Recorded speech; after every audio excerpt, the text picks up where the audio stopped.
The C-SPAN networks bring you long-form public affairs programming from the nation's capital and are a public service of your television provider. C-SPAN, created by cable.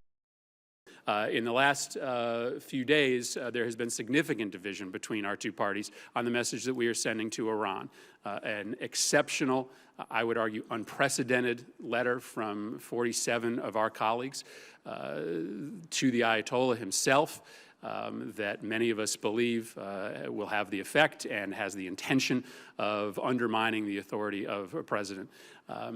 Secretary Kerry, you're here before us. This is a subject of great debate within the Senate today.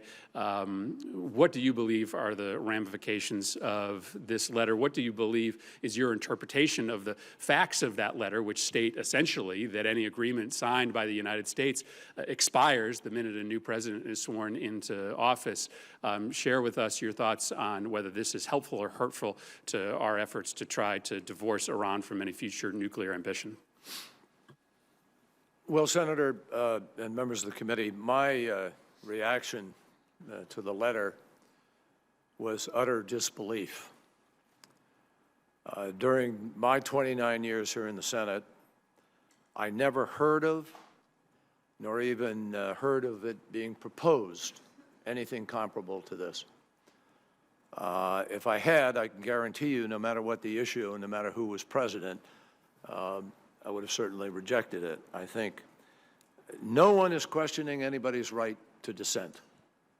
Any senator can go to the floor any day and raise any of the questions that were raised in that. But to write to the leaders in the middle of a negotiation, particularly the leaders that they have criticized other people for even engaging with or writing to write them and suggest that they're going to give a constitutional lesson, which, by the way, was absolutely incorrect, is quite stunning. This letter ignores more than 2 centuries of precedent in the conduct of American foreign policy.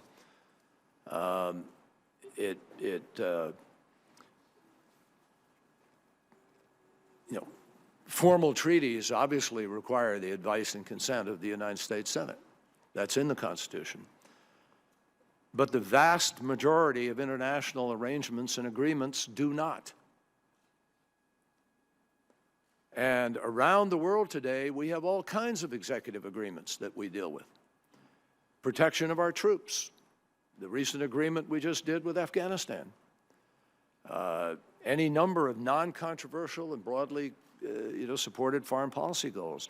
The executive agreement is a necessary tool of American foreign policy. It's been used by presidents of both parties for centuries, literally. And it is recognized and accepted by Congress from the earliest period of American history. Now, with respect to the talks, we've been clear from the beginning. We're not negotiating a, quote, legally binding plan. We're negotiating a plan that will have in it a capacity for enforcement. We don't even have diplomatic relations with Iran right now. And the senator's letter erroneously asserts that this is a legally binding plan. It's not. That's number one. Number two, it's incorrect when it says that Congress could actually modify the terms of an agreement at any time. That's flat wrong.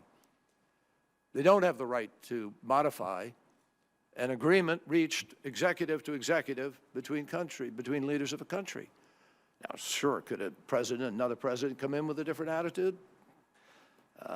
No president, I think, if this agreement meets its task and does what it's supposed to do in conjunction with China, Russia, France, Germany, Great Britain, all of whom are going to either sign off or not sign off on an agreement. I'd like to see the next president, if all of those countries have said this is good and it's working, turn around and just nullify it on behalf of the United States. That's not going to happen. So I have to tell you that, knowing what we know about this, this risks undermining the confidence that foreign governments in thousands of important agreements commit to between the United States and other countries. And it purports to tell the world that if you want to have any confidence in your dealings with America, they have to negotiate with 535 members of Congress. And that is both untrue and profoundly a bad suggestion to make, I think. But aside from the legalities, this letter also raises questions of judgment and policy. We know that there are people in Iran who are opposed to any negotiated arrangement with the P5+1.